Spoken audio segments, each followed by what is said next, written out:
I'm Carrie, and I was 4 when my life changed forever. That's when my sister Emily was born, and suddenly, I became invisible in my own home. My earliest memories are filled with the sound of Emily singing. By the time she was 3, she had already become the star of every family gathering, while I stood in the corner, holding plates of snacks I'd helped Mom prepare. Emily had this angelic voice that made everyone stop and listen. My parents, Tom and Linda, were convinced she'd be the next Mariah Carey. "Carrie, go help your sister practice her scales," Mom would say, not even looking up from her phone where she was recording yet another video of Emily's performance. "And make sure you've done the dishes first." I was 8 then, and Emily was 4. While she twirled around the living room in her pink tutu, I was learning how to use the washing machine because Mom was too busy coordinating Emily's singing lessons. "Why can't I go to Sarah's birthday party?" I asked one Saturday morning when I was 12. Mom rolled her eyes. "Because Emily has a performance at the community center, and we need you to help with her costume changes." "But I promised Sarah." "Don't be selfish, Carrie," Dad cut in. "Your sister needs you. She's got real talent, unlike," he stopped himself, but I knew what he meant. "Unlike me." I remember the day everything changed. Emily was 11, and I was 15. She and her friends had gone to the mall without supervision, something I'd never been allowed to do at that age. They spent hours at the ice cream parlor, ordering sundae after sundae, competing to see who could eat the most. The next morning, Emily woke up with a sore throat. It got worse quickly, developing into a severe case of strep that left her vocal cords damaged. The doctor said she might never sing the same way again. I was in the kitchen doing homework when they came back from the hospital. "This is your fault," Mom screamed at me. "You're her older sister. You should have been watching her." "But I was doing the laundry and cleaning the bathroom like you told me." "No excuses." Dad slammed his hand on the table. "You're grounded for a month. No phone, no TV, no nothing. Maybe that'll teach you to take responsibility." That night, as I lay in bed staring at the ceiling, I made myself a promise. Someday, I'd build a life where I didn't have to live in anyone's shadow.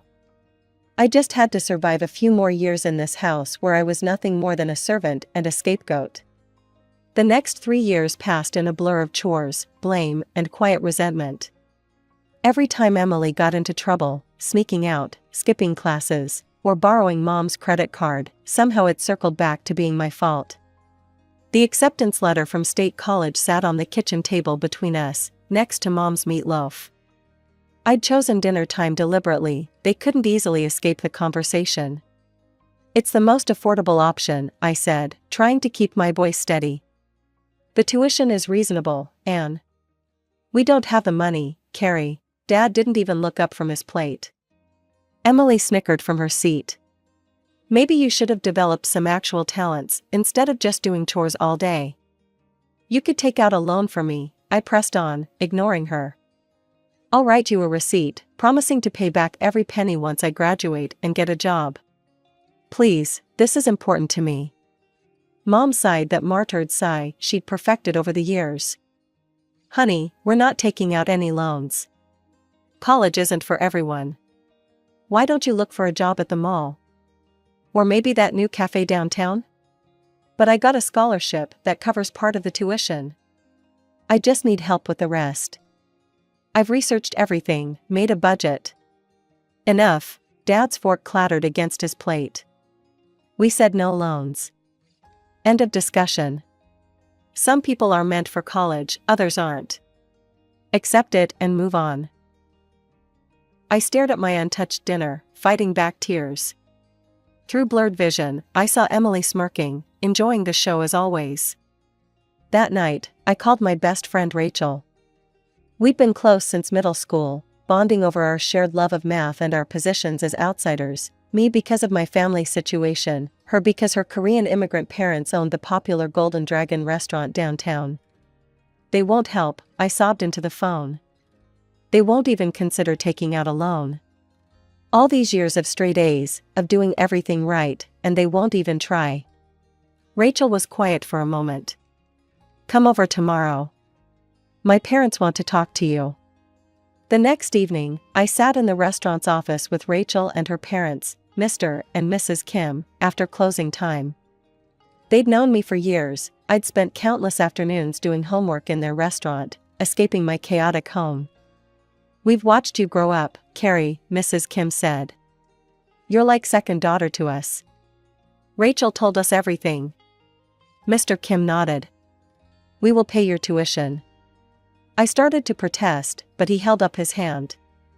You will work here part-time after classes. Good wages, flexible schedule. Pay us back slowly, no interest. This is investment in your future. After a while, I moved into my dorm room at State College. My parents barely noticed when I packed my things. They were too busy planning Emily's big piano recital, their latest attempt to find her a new talent to replace her lost singing voice. I started classes during the day and worked evenings at Golden Dragon, learning everything from waiting tables to managing inventory. The call came on a random Tuesday during my sophomore year. I was studying in the library when Mom's number flashed on my phone screen. For a moment, I just stared at it, my heart racing. We hadn't spoken in months. Hey, sweetie, she said, sounding distracted. There was noise in the background, probably Emily practicing something new. Just checking in. What have you been up to?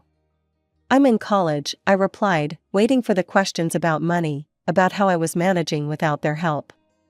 Oh, that's nice, she said vaguely. Emily's getting straight A's in her advanced classes. We're so proud. She's really finding herself since, the voice thing. No questions came about how I was paying for school.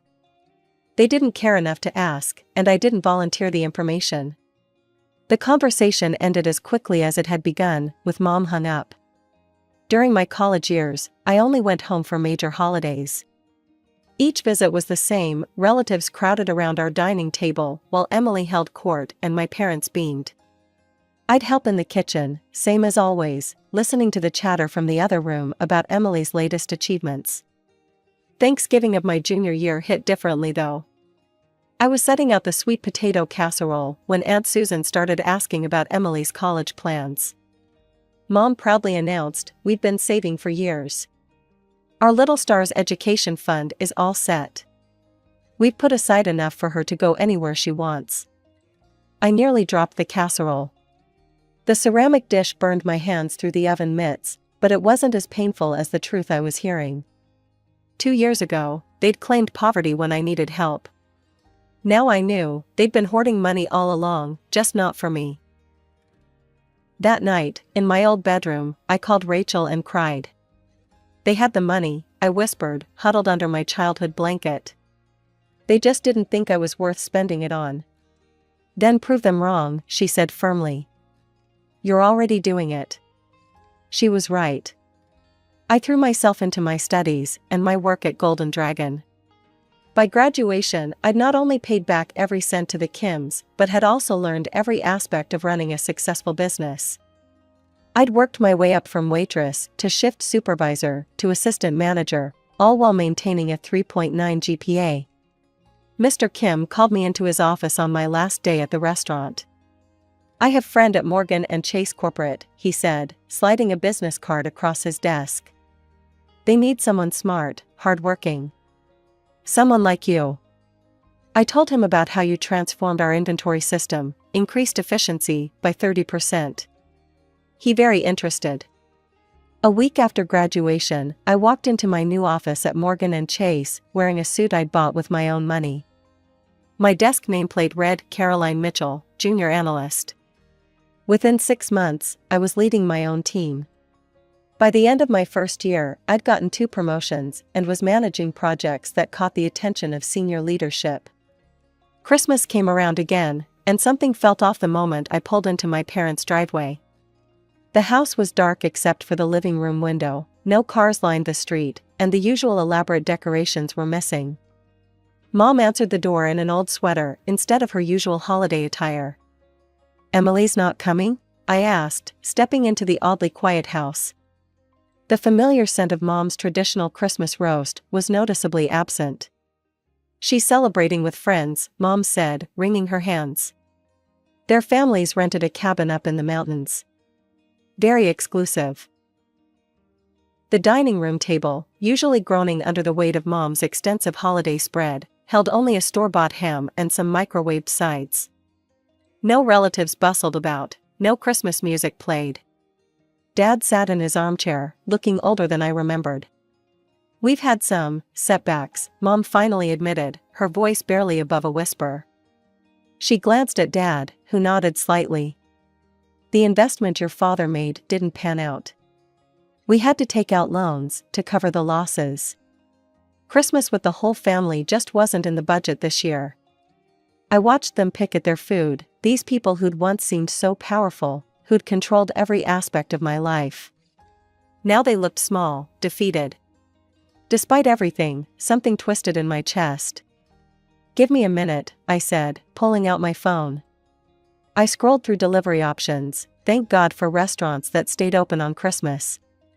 20 minutes and several $100s later, I'd ordered a feast, prime rib, glazed ham, truffle mashed potatoes, roasted vegetables, 3 different pies. The food arrived in elegant packaging, filling the house with the rich aromas of a proper Christmas dinner. As we ate, I caught Mom eyeing my designer watch, the silk blouse that cost more than their monthly utility bill. We've been thinking, she said carefully, sharing a look with Dad. Since you're in such a good position now, maybe you could help us out? Just temporarily, until we get back on our feet. I studied them over my wine glass. Part of me wanted to remind them of their words when I'd begged for college money. Some people are meant for college, others aren't. But looking at their worn faces, I couldn't do it. I could set up an additional card on my account, I heard myself saying. With a monthly limit. Mom's eyes lit up. Oh, sweetheart, that would be $1,000 a month, I said firmly. No more. They nodded eagerly. It was more than they'd expected, though less than a week's pay for me now. A few days later, I had the card issued and delivered to Mom. They promised to be careful with it, to respect the limit. For several months, they kept their word. The charges were reasonable: groceries, utilities, basic necessities. I barely noticed the money leaving my account. Sometimes, reviewing the statements, I'd see charges from the grocery store where I'd worked one summer during high school, trying to save for college. The irony wasn't lost on me. 2 years passed, and I foolishly thought things were getting better. The monthly allowance had created a rhythm to our relationship. Mom would call to chat about their expenses, and somehow that evolved into actual conversations. Or so I thought. Emily and I even started talking again, though her competitive streak hadn't changed. Every time I mentioned a work achievement, her smile would tighten, her eyes would narrow just slightly, telltale signs I remembered from childhood. Senior project manager? That's nice, she'd say, in the same tone she used to dismiss my high school achievements. I'm actually up for promotion at Wilson & Company. It's a smaller firm, but very exclusive. Not everyone can handle the pressure there. Mom and Dad couldn't stop talking about Emily's new boyfriend, James. He comes from such good stock, Mom would gush during our monthly calls. His parents owned that real estate company downtown. The monthly charges on Mom's card had stayed reasonable all this time: groceries, utilities, the occasional dinner out. Normal things, expected things. I'd even started to feel good about helping them, like maybe this financial support was healing our fractured relationship. Then came the Instagram post that shattered everything. Paradise with my loves. Engaged, Hawaii, blessed, Emily's caption read. The photo showed her and James on a pristine beach, our parents and his beaming beside them. Mrs. Anderson, James's mother, wore a designer sundress. Mr. Anderson stood proudly next to his son, one hand on James's shoulder. My finger froze mid-scroll. When had this happened? Why hadn't they told me? The next post made my blood run cold, so grateful to Mom and Dad for making this magical engagement trip possible for everyone. They insisted on treating both families to this dream vacation. Best parents ever. Sponsored by Love. Something clicked in my brain. I opened my banking app, hands shaking. There they were, the charges on Mom's card, far exceeding the monthly limit I'd set: 6 round-trip first-class tickets to Honolulu, $12,400, Grand Wailea Resort, 3 Ocean View suites for 7 nights, $18,600, welcome dinner at Morimoto, $2,800, couple spa treatments, $1,200, sunset sailing excursion, $1,600, private beachfront dinner arrangement, $3,500. They'd used my money to fund their secret family vacation, one I hadn't been invited to. They'd thrown an elaborate engagement celebration for Emily and her future in-laws, all while excluding the person who was actually paying for it. My hands were shaking so badly I had to try 3 times to dial Mom's number. 1 ring, 2 rings, 3. Hello? Mom's voice was breezy, casual. Hawaiian music played in the background, along with the sound of waves and clinking glasses. Laughter. I recognized Emily's distinctive giggle. "Where are you?" I kept my voice steady, professional, the same tone I used in difficult board meetings when dealing with hostile clients. "Oh, honey." She hesitated, the music growing fainter as if she was moving away from the party. "Your father and I just decided to take a little break. Get some rest. You know how hard things have been lately." "A little break?" I pulled up the banking app again, my free hand clenching into a fist. "At the Grand Wailea Resort? With Emily, James, and his entire family? That kind of break costs over $40,000, Mom." "My $40,000. Silence. Then muffled voices. Mom was covering the phone, but I could still make out fragments. "She knows. What should I? Emily, maybe you should. Mom, why did you use my card to pay for everyone's trip? And why wasn't I invited to my own sister's engagement party?" More muffled conversation, then rustling as the phone changed hands. When the new voice came on the line, Emily's words dripped with contempt. "Listen, Miss Executive," she sneered. "You're not needed here. You're not even family anymore, just a walking ATM. We don't want you here ruining everything with your little success story. Nobody wants to hear about your precious career while we're celebrating my engagement." The words hit like a physical blow, but I forced myself to stay calm. "That ATM just paid $20,000 for your little party. Another 20 for the flights and extras. That's my money paying for your perfect family moment." "Yeah?" Emily laughed, harsh and cold. "Well, that's what you're good for, isn't it? You keep working your fancy job, and we'll enjoy spending your money. It's the only thing you're useful for anyway. Always was, even when we were kids. At least now you're finally serving a purpose." The line went dead. I tried calling back immediately. No answer from Mom. Straight to voicemail. I tried Dad's number, same thing. Emily's phone rang once. Before going to voicemail, she'd declined the call. Within minutes, notification after notification popped up on my phone. "User has blocked you on every social media platform we shared." My parents' profiles disappeared first, then Emily's. A single message came through from Mom before she blocked my number. "We're all tired of your attitude and jealousy. Just leave us alone. You've ruined enough special moments for Emily." I stared at the message, something cold and hard crystallizing in my chest. My hands weren't shaking anymore as I opened the banking app again, this time navigating to the travel reservations section. Each click felt like breaking another link in the chain that had bound me to their abuse for so long. Click, the hotel reservations for 3 luxury Ocean View suites, cancelled. Click, the couple's massage packages and sunset sailing excursions, cancelled. Click, the private beachfront dinner arrangements, cancelled.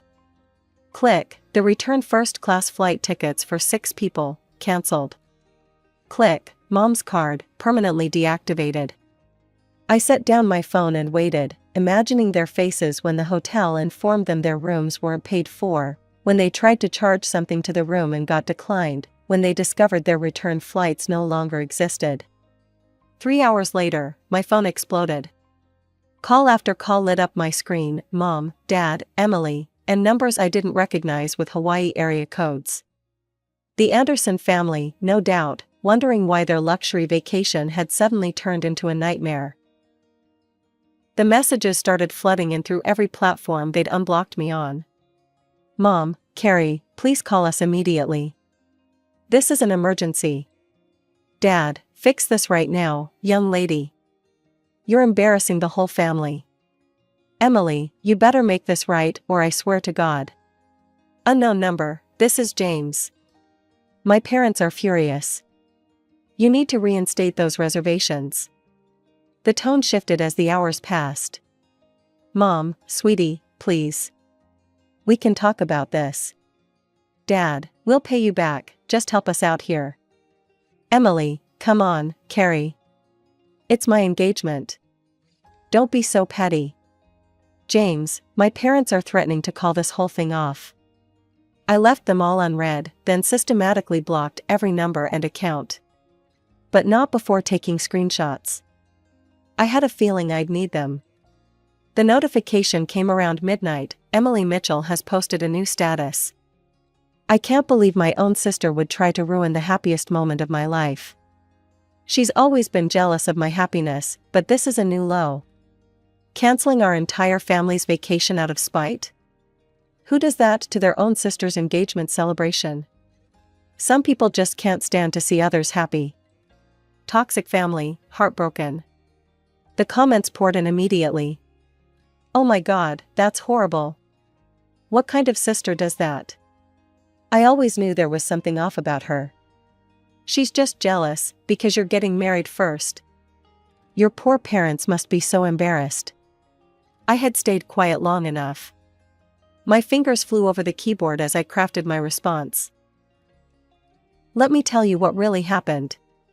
My parents have been using my credit card for basic expenses, limited to $1,000 a month. Yesterday, I discovered they'd spent over $40,000 of my money to fund a luxury Hawaii vacation for Emily's engagement. They didn't ask. They didn't tell me. They didn't invite me.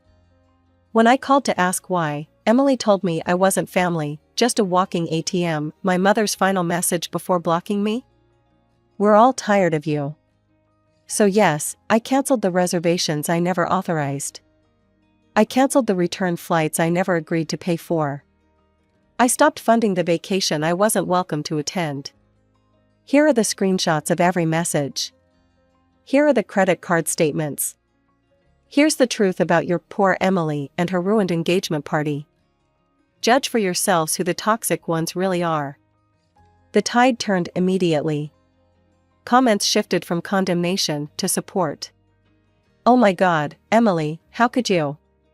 Using your sister's money while excluding her? That's cruel. Those poor Andersons, getting caught up in this family's drama. Carrie, you did the right thing. Stay strong. The aftermath unfolded like a slow-motion train wreck. Through mutual friends and social media, I learned the full extent of the chaos I'd unleashed in Hawaii. My parents had to borrow money from 3 different friends just to book economy flights home. They'd been forced to check out of the Grand Wailea resort in front of all the other guests. Emily had thrown a tantrum in the lobby that ended up on TikTok. The real explosion came when the Andersons realized they'd have to pay for their own accommodations. They'd been promised a fully paid luxury vacation, only to discover they'd been caught in my family's web of lies. We trusted you, Mrs. Anderson apparently screamed at my mother by the pool. You said you were taking care of everything.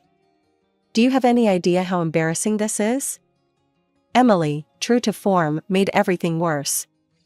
Oh, stop being such greedy beggars, she'd shouted back. If you can't afford a few nights in Hawaii, maybe your son isn't good enough for our family after all. James had stood there in shocked silence before finally speaking. You're right about one thing, he'd said quietly. Someone isn't good enough for someone's family. He'd pulled the engagement ring off Emily's finger and walked away with his parents. The engagement was over. Emily's dream wedding, cancelled before it even began. All because they couldn't resist the temptation to steal from me one last time. A week after they returned home, the knocking started. "Carrie, honey, please open the door." Mom's voice, trembling through the solid wood of my apartment door. "We need to talk." "We know we messed up." Dad's voice joined in. "Just give us a chance to explain." I sat on my couch, not moving, barely breathing. The TV was muted, but the blue light flickered across my face as they continued to plead. The knocking continued for 20 minutes before they finally gave up. I later heard they'd tried to get my building manager to let them in, claiming it was an emergency. He'd called to check with me first, and I'd told him not to let them up again. Rachel came over that night with takeout from Golden Dragon. We sat on my balcony, looking out over the city lights. "Your post got shared in some family trauma support groups," she said, picking at her noodles. "A lot of people are calling you their hero. Standing up to toxic family members, setting boundaries." I thought about all the years I'd spent trying to earn their love, trying to prove I was worth something. All the money I'd given them, hoping it would finally make them see me as family, instead of just a resource to be used. "You know what's funny?" I said, watching a plane disappear into the night sky. "For the first time in my life, I don't care what they think of me. I don't care if they're sorry. I don't care if they change. I'm just done." Sometimes the hardest part of growing up isn't learning to stand on your own, it's learning when to walk away. I'd spent my whole life in Emily's shadow. Now it was time to step into the light.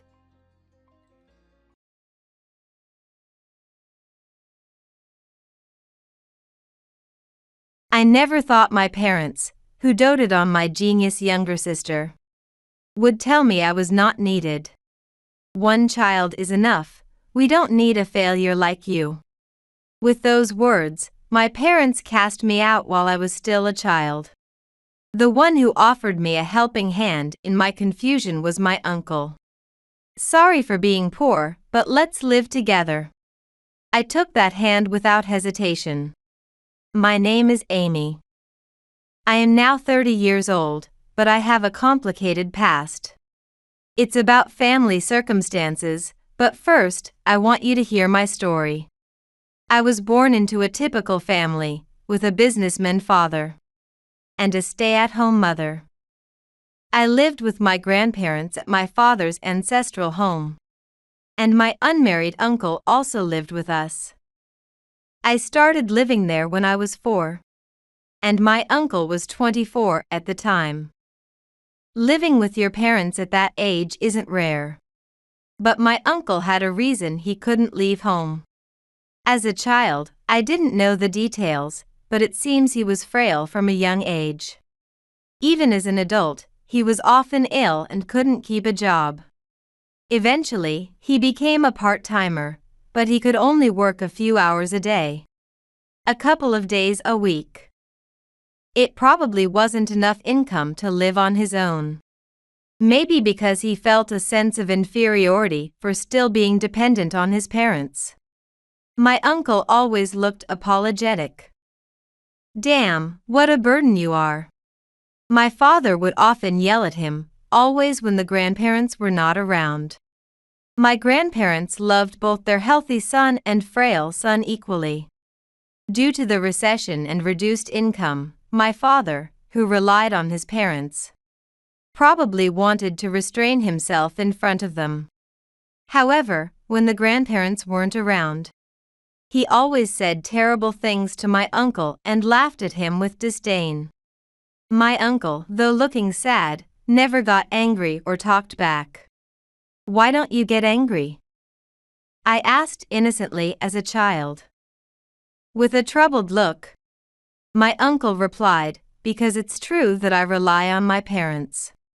Back then, I thought that made sense, but now as an adult, I think my father relies on them too, so he's not in a position to talk. If I had understood that back then, I would have sided with my uncle. As a child who didn't understand, I felt bad when my father yelled at my uncle but couldn't say anything. Even though the atmosphere was tense when the grandparents weren't around, it was peaceful when they were. In front of the grandparents, My uncle would relax and smile, and my father wouldn't show his true feelings. My mother was too busy taking care of me and my 2-year younger sister, Heather, to bother about the relationship between my father and uncle. I thought life would always continue like this. However, everything suddenly changed. My grandparents died in an accident when I was 6 years old. It was very sad and lonely, and I cried a lot. Heather and I cried loudly together. I remember my uncle quietly shedding tears. But what I remember most, what I can't forget, was my father's laughter. Yes, he was laughing. His own parents had died. But he didn't cry once when he rushed to the hospital or during the funeral preparations. It wasn't about being stoically brave. Even as a child, I understood that my father wasn't sad. And that turned into a certainty. On the day of the funeral, my father was laughing. He probably thought no one was watching, but I happened to see him. And I clearly saw that expression. It wasn't a smile that comes from sorrow or confusion. As his daughter, I knew it was a smile from genuine happiness. My father was happy about the death of his parents, probably thinking about the various inheritances. That smile was so ugly that it scared me, and I cried. They must have thought I was crying because the grandparents had died. My uncle gently patted my head and stroked it. Looking up, I saw his tear-stained red eyes, yet they were incredibly kind. What was this? My father and uncle, actual brothers, had such opposite reactions to their parents' death. It was a moment when I felt a great disconnect with my father. After that, my father's attitude drastically changed. First, his treatment of my uncle became overtly worse. Why do I have to care for a useless person like you? Be grateful I even let you live here. If you can't pay rent or anything, I'll take all the inheritance. At the time, I didn't understand, but it was completely unreasonable. The inheritance rights should have been equal between siblings. But my father monopolized it. My uncle could have stood firm or sought legal recourse. But he didn't. Even though he looked sad, no matter what my father said. He didn't argue back or claim his inheritance. Worried about my uncle, who looked increasingly unwell, I asked, "Are you okay?" He weakly smiled and said, "I can't really work properly because of my poor health. It can't be helped." Despite being verbally abused by my father every day, my frail uncle grew thinner and his complexion worsened. Yet, he still smiled at me and said, "I'm okay." However, 3 months after the grandparents' death, my uncle was eventually kicked out of the house. "Get out, you parasite," he was told. And my uncle left without arguing or resisting. "Uncle, I don't want you to go." I was sad about parting from my kind uncle and pulled his arm. But he gently removed my hand and stroked my head. "It's okay. Amy, you're a strong girl. You'll be fine even without me." "Uncle, you're not okay, are you?" My uncle, who couldn't work properly due to his poor health. How was he going to survive alone? I looked at him with tears in my eyes, and he said, "I'll be okay," and left. The farewell to my uncle was sad. But as a child, there was nothing I could do. Moreover, I soon became unable to worry about others.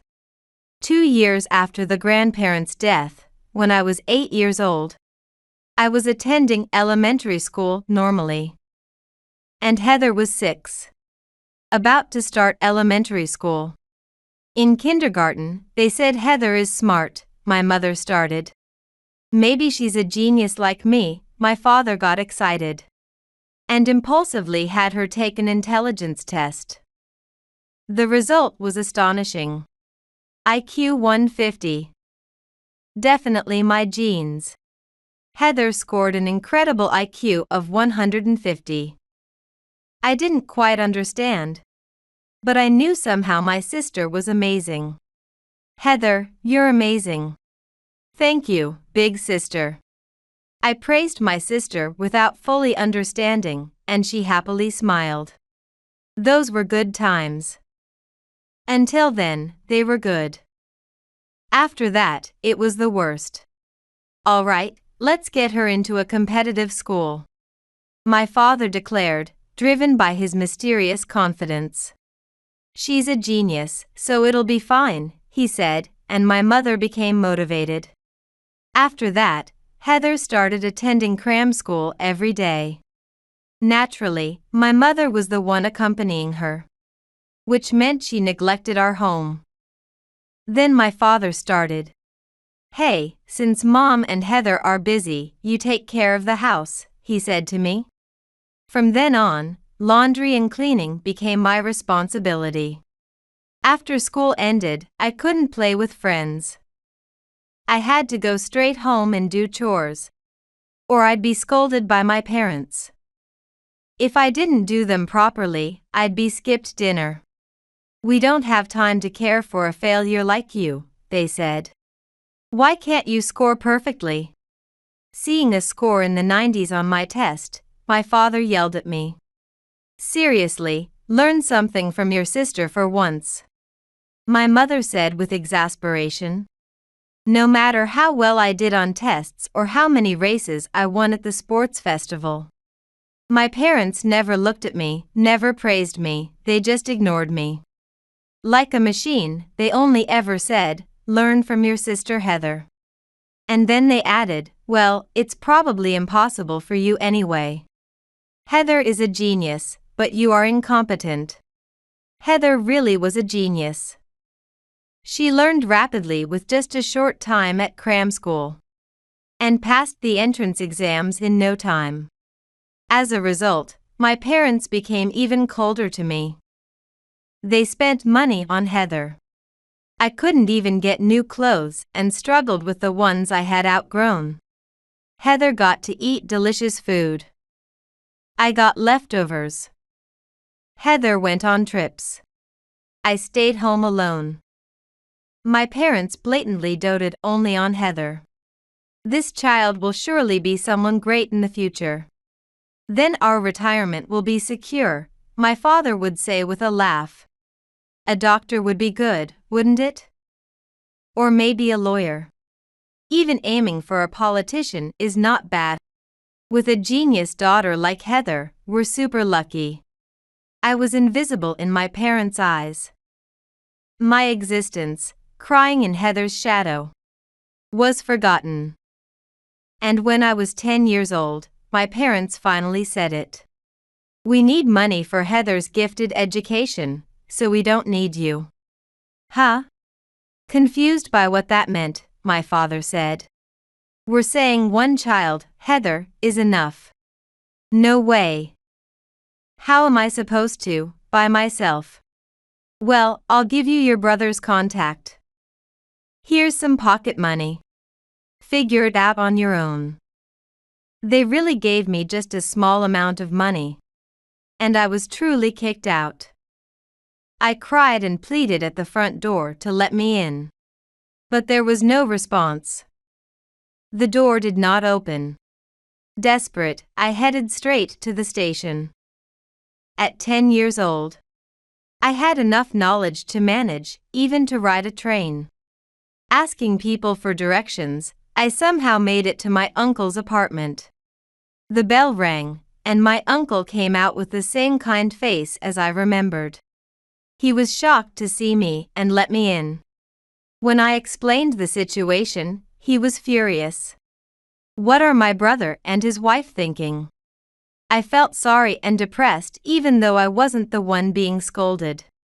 Wondering if I was just a burden, tears slowly formed in my eyes. Then, a hand gently placed on my bowed head. Just like in my memories, it was a large, warm, kind hand. It's been tough, hasn't it? You're safe now. But what should I do now? As you can see, I still often get sick and don't make much money. I'm poor. My uncle said with a wry smile. But he looked much stronger than when we lived together before. Maybe being away from my father brought some change in his heart. He looked me straight in the eye and smiled. Sorry I'm poor, but Amy, if you don't mind, I'd be happy to become your parent. Huh? I mean, in this case, maybe more like a foster father? I might not be very reliable, but... Before he could finish, I jumped into his broad chest. Unlike my father, my uncle's chest felt very safe. It's all okay now. Relieved, I sobbed uncontrollably, and my uncle gently stroked my back. It felt just like a real parent who genuinely loved me. Since then, I grew up under my uncle's care. Indeed, we were poor and he was often sick, which was tough. But even in poverty, our home had smiles. I had almost forgotten how to smile while living with my parents. But living with my uncle, I began to smile a lot. A poor yet happy family, exactly that. My uncle gave me a lot of love. I worked hard in everything to repay my uncle's kindness. He praised me when I tried hard. Even if the results were bad, he praised the effort. I was so happy I tried even harder.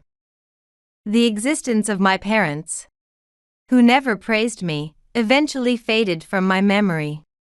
I grew up healthy with my uncle, and 20 years passed in a flash. I turned 30. And now, familiar faces stood before me. Mom, Dad. It's been a while, Amy. You been living well? Smiling was my father, pushed to the back of my distant memories. He had aged considerably, with hardly any hair left. My gaze towards him was cold. Naturally, it was a what now situation. Unperturbed by my icy gaze, my father said, well, let's put the past behind us and get along as a family from now on. My response was, of course, what? What are you talking about? Get along as a family? Don't joke with me. Figures, a failure like you would speak like that. Can't help it. I'll re-educate you from now. No thank you. Please leave. As my father tried to enter the apartment and I pushed him back, my mother joined in. Amy, don't be stubborn, rely on us. Living in such a shabby apartment, you mustn't have had a good life. It's none of your business, please leave. Don't be strong-willed. Just let us in. No, go away. Let us in. Go away. They're ridiculous, both in their mid-50s. Supposedly weakened, but still forcefully energetic. No, wait, if it's 2 against 1, of course I'd be pushed back. While thinking nonchalantly, don't cry if you're being pushed. My father managed to get a foot in the door. So I pushed back with all my might like a sumo wrestler. No. Eek. They fell on their butts from the momentum. I naturally looked down on them. Ah, you're so annoying. What? I'm busy, so can you please leave? What's with that attitude? What do you think of us, your parents? The moment you abandoned me, I stopped thinking of you as my parents. But we raised you until you were 10. Until I was 10, huh? I feel like the only time I was properly raised was when my grandparents were still alive. But you managed to survive, didn't you? At that level, you don't have the right to act all high and mighty. As my parents stood up, rubbing their backs, they seemed much smaller. They were only in their 50s, yet they looked old enough to be in their 70s. You were the ones who said one child, Heather, was enough. Since I have a genius sister, there's no need for you to come see me, right? That's not going to work anymore. My father grimaced bitterly at my words. Did something happen to Heather? Did she become a shut-in? She became a lawyer. Well, good for her. Amazing, isn't it? Just like someone with an IQ of 150. And then she disappeared. Amazing indeed. As I pressed for details, it turned out Heather had entered law school as expected. Went through graduate school and took the bar exam. She didn't pass on her first try, but did eventually. It's unclear. But after some training and whatnot, she officially became a lawyer. And yet, she disappeared? She said, "I won't take care of you guys," and left. Well. So, she abandoned you. Congratulations. That's not a happy occasion at all. That ingrate, returning all the care we've given her with betrayal. Well, there wasn't any love, was there? My parents thought they were doting on my sister. But it probably just felt suffocating for her. Parents who changed completely just over an IQ number. Parents who imposed excessive expectations. Parents who only pressed their own desires under the guise of affection. No wonder my sister had enough. Dad, the company went bankrupt. Tough economy, huh? There's virtually no severance pay. And the unemployment benefits are about to run out. Good for you. Not good at all. But looking for a new job at another company is too tough now. Too tough, huh? I can't help but laugh at their lack of enthusiasm. So, you should take care of us. My laughter instantly stopped. No, thank you. What? Are you saying you'll abandon your parents? The only parent I have is my uncle, who has been raising me since I was 10. Huh? My father looked stunned by my words. You came to this apartment, so you knew I was living with my uncle, right? What's there to be surprised about now? You think of him as your parent? The uncle who gave me all his love is my father. My parents, surprised by my implication that you never gave me any love. So you're not my parents, stared at me. Despite his frail health, my uncle worked hard. He tried his best so I wouldn't have to struggle. And I've worked really hard to repay his kindness. So, you have a decent job then? Pretty decent. I shrugged, and my father suddenly grabbed my shoulder. Let go. So, you're angry, and you're embarrassed. Listen to what I'm saying. No need to hear it all to understand. You were lonely, and you're sulking. That's right. You were always less loved than your sister, so you sulk. But you're happy and embarrassed to meet us, your parents. So, you're at Sundara. Don't just make things up. Don't worry, from now on, I'll be with you as a parent.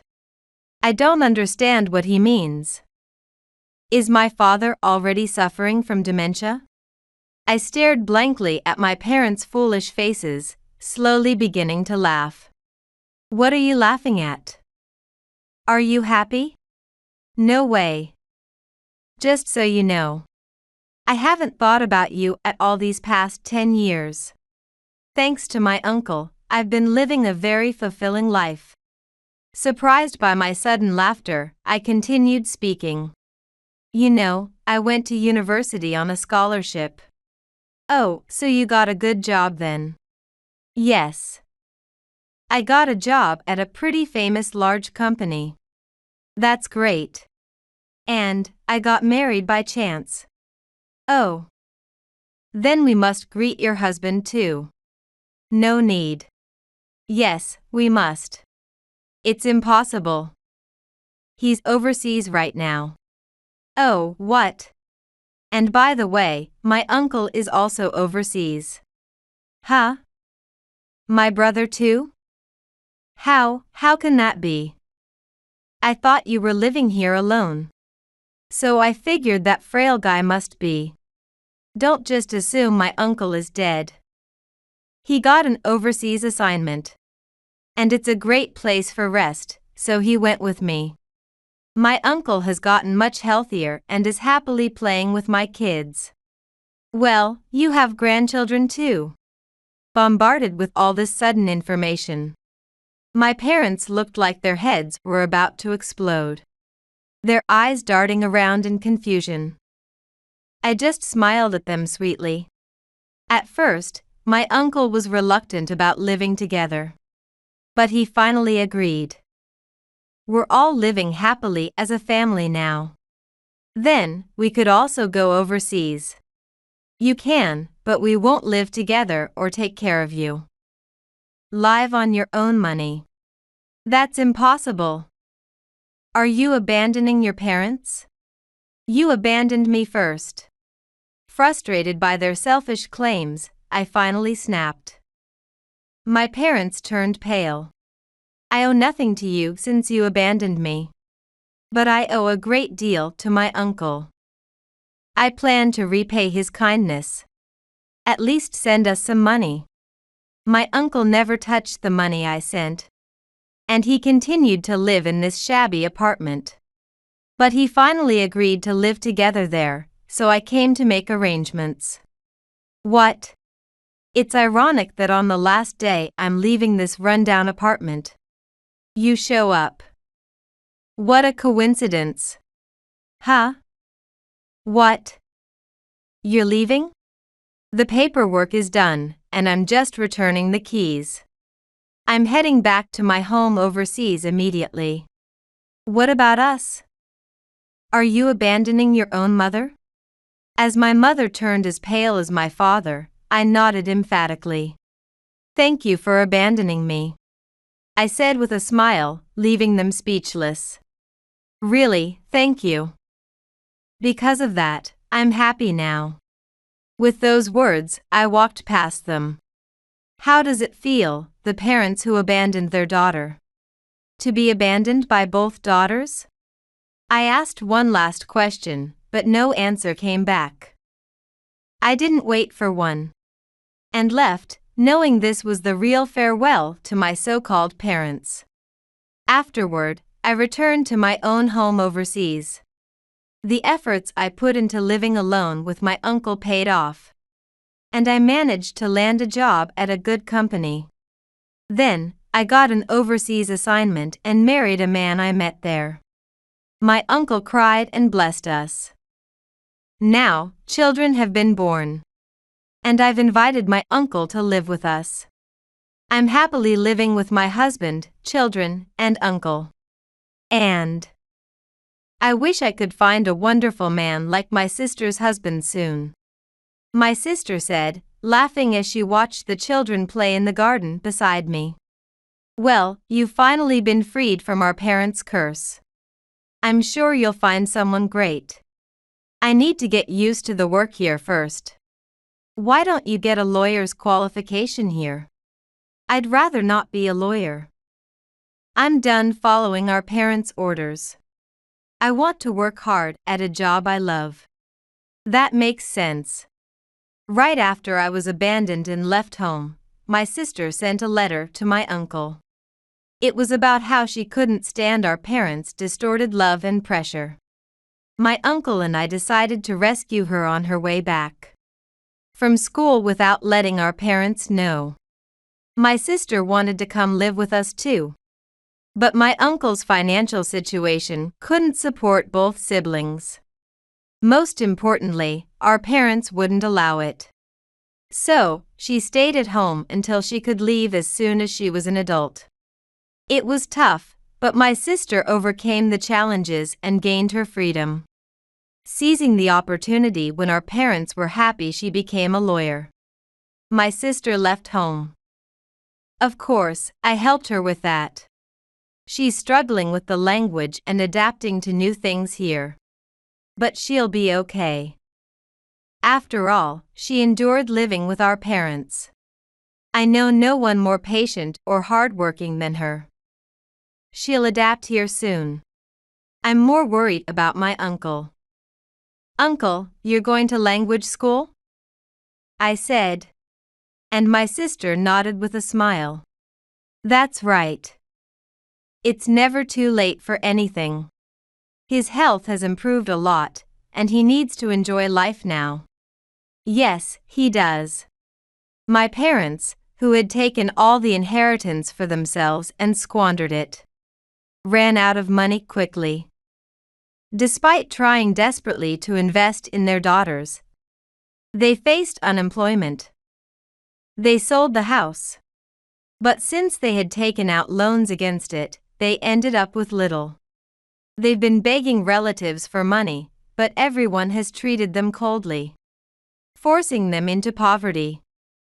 Relatives have shared with me, chuckling, that my parents are constantly fighting. It's unthinkable to look down on siblings or discriminate among them. Yes, it is. My sister nodded again at my words. No matter what, I will protect you, Heather. I've already received enough protection. Thank you, big sister. When I felt a touch teary from my grown-up sister's words. What protection? A hand was placed gently on my head. Though he seemed smaller and more wrinkled, it was as warm as ever. I turned around, smiling. Thank you. Huh? Seeing my uncle's puzzled face, I laughed and said, Thank you, Dad. I love you.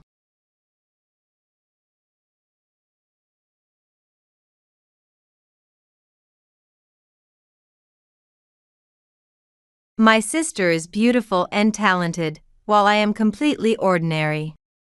We were never treated equally by our parents. Escaping from parents who offered no love seemed only natural. Yet, 10 years later, those same parents reappeared before me. Disheveled, screaming, "Why didn't you tell us? My name is Kristen. I'm a 16-year-old high school student from an ordinary family. My father is an office worker and my mother a homemaker. It seems like a case of a hawk being born from a buzzard because Abby, my younger sister by 2 years, is stunningly beautiful. Likely a throwback to a very beautiful ancestor on our mother's side. Her beauty is my parents' pride. Moreover, Abby is very intelligent. At 14, she's already settled from being called a prodigy at a younger age. Yet her academic performance remains outstanding, always topping her middle school classes. This, of course, only elevates our parents' pride. However, recently their favoritism toward Abby has intensified. It started to show when she began middle school, but now it's worse than ever. While it's fine for parents to dote on their daughter, the disparity between how they treat me, another daughter, is too great. Abby is so adorable that we bought her branded clothes, my mother would say cheerfully. But when she turns to look at me, her smile vanishes instantly. Do you want new clothes because you've grown taller? Don't joke around, we're not a wealthy family. If it's just a bit of growth, you can adjust the hem and wear it. I absolutely won't buy clothes for you. Fix them yourself, she would say. When my clothes finally wear out beyond repair, I might get new ones, but only from a thrift store focusing on cheapness. The difference in how we are treated doesn't stop there.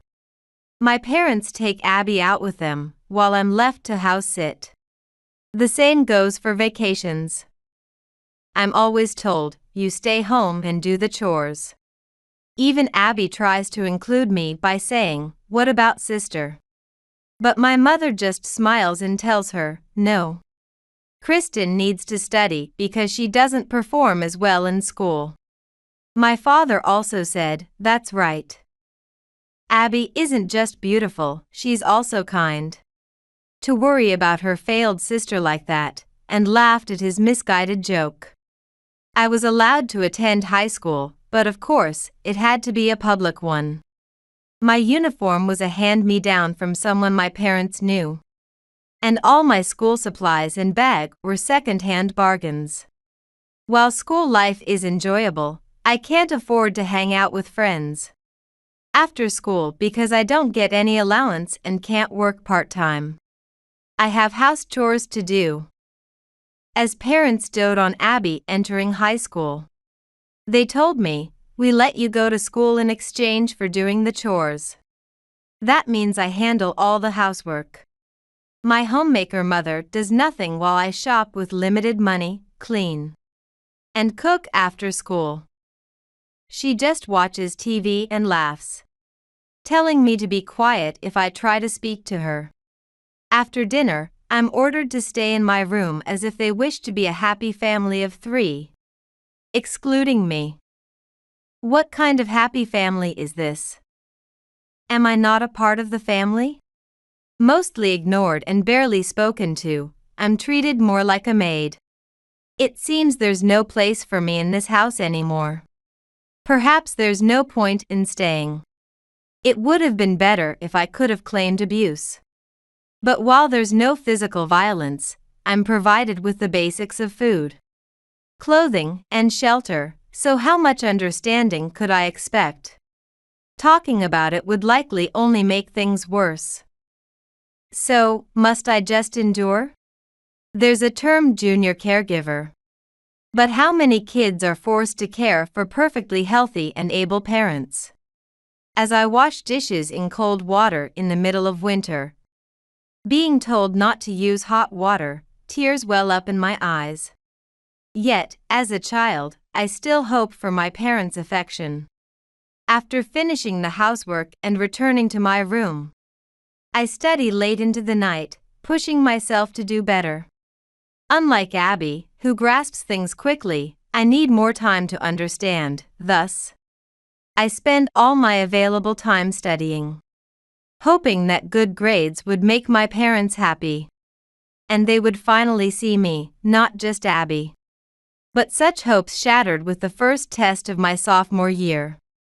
I did it, holding the paper with my rank on the first term exams of my sophomore year. I trembled. I'm first.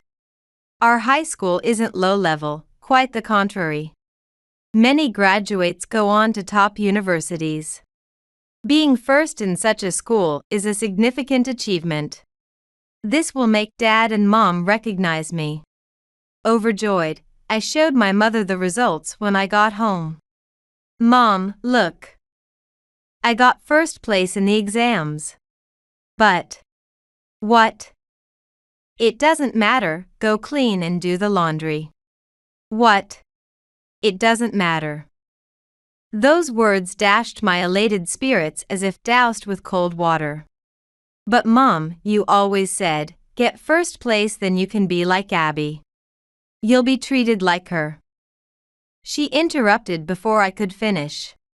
"I don't care about that. Do you think you and your ugly self are the same as cute Abby?" "What?" "It doesn't matter what your grades are, in the face of Abby's beauty, they're irrelevant. First, there's beauty, and because Abby has good grades on top of that, she's our perfect daughter. But I'm also your daughter." Tears welled up in my eyes, but my mother wouldn't look at them, wouldn't even try. No matter how hard you try, you'll never measure up to Abby. Be thankful you can attend school, live in a house, and have food to eat. Now go do the chores without slacking off. At that moment, it felt as though the ground beneath me crumbled. What? Why do I have to be treated like this? If I'm ugly, then it's because of you too. That night, when my father came home, it got even worse. "What? First place? So what?"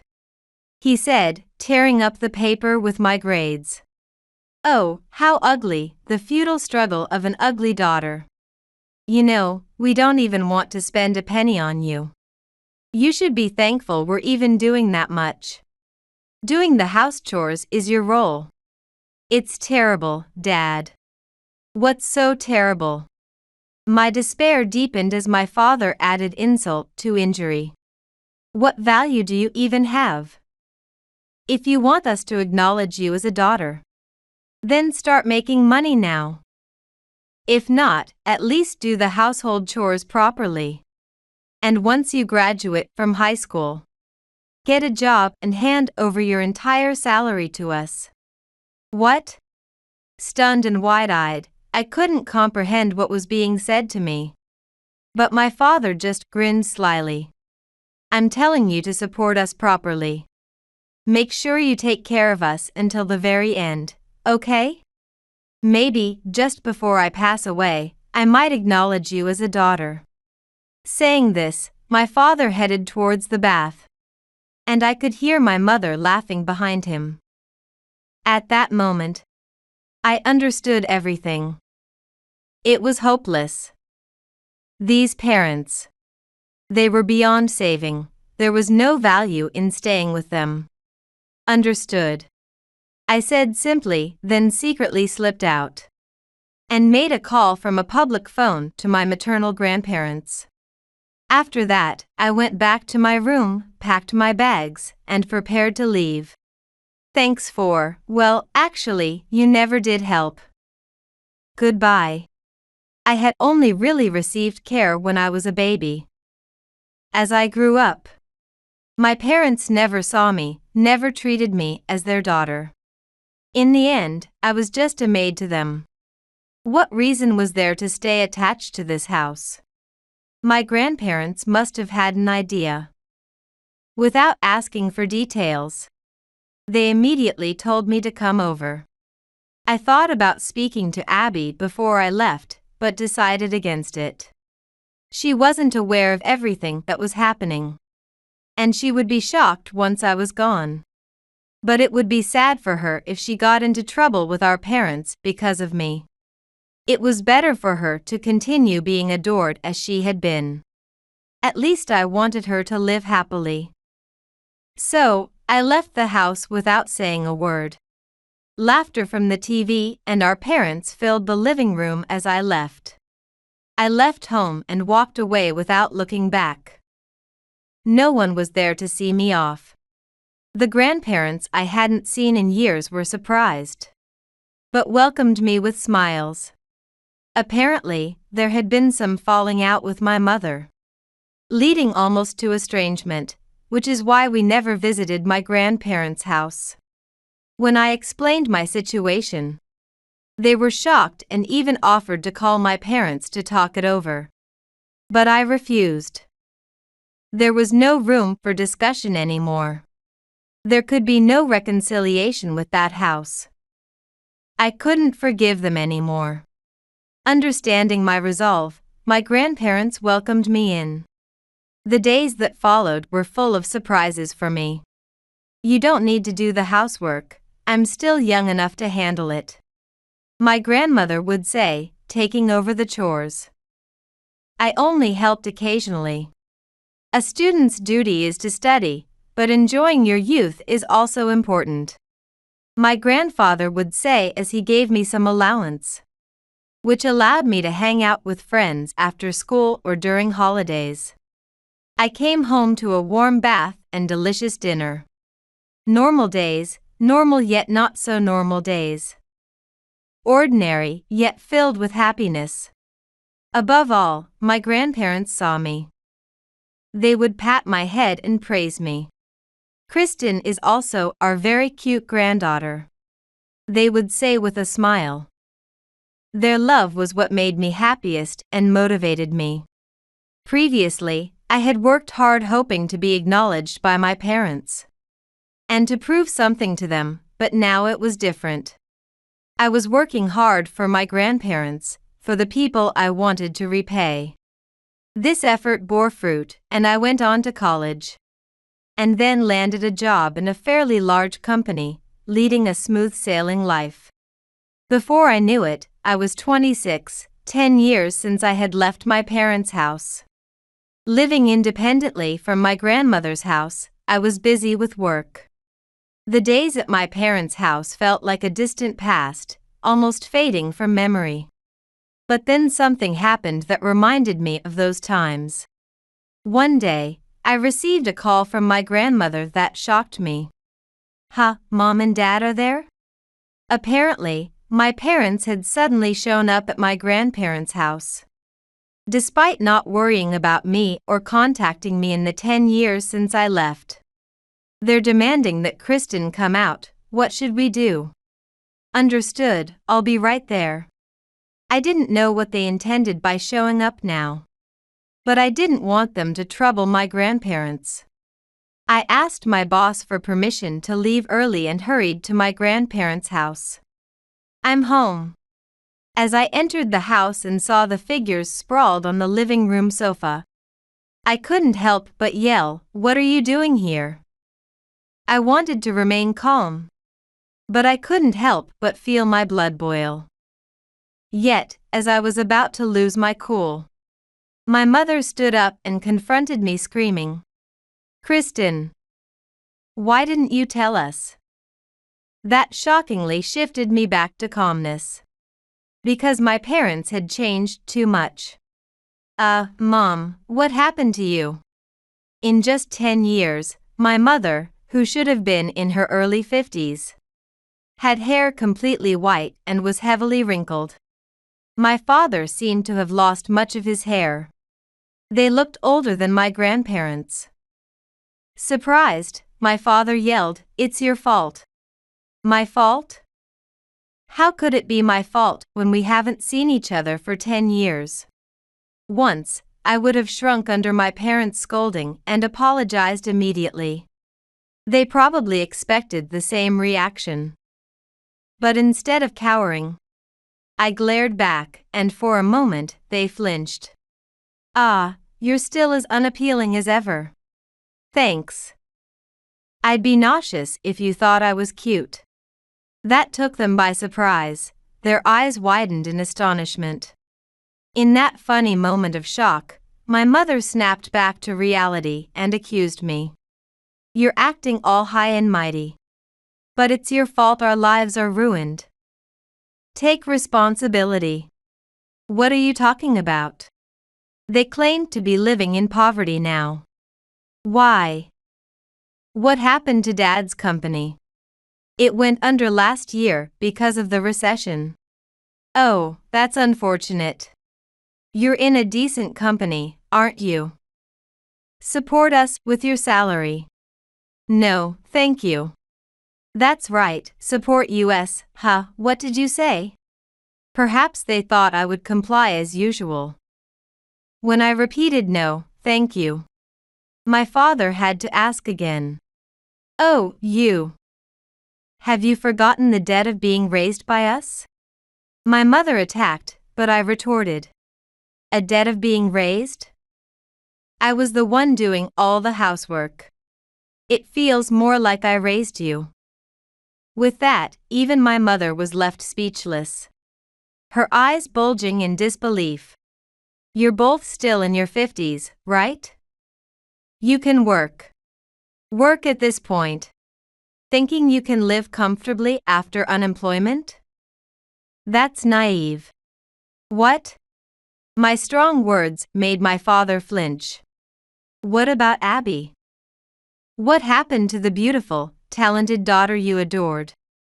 Yeah, that's right, that. What now? Do you know where Abby is? What? She ran away from us.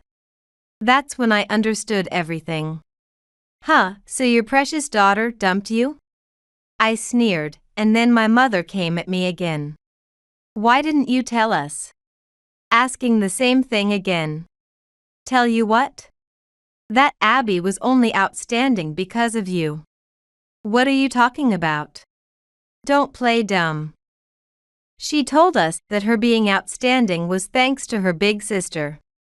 When she failed her exams and we blamed her, she said it was because the sister who used to help her wasn't there anymore. So, she finally told the truth. And you devils who drove her big sister away, you glare at us, huh? Then the conversation stopped, and just when she finally got a job and was about to start bringing money home, she disappeared days ago. She even quit her job, and we have no idea where she is. That's right.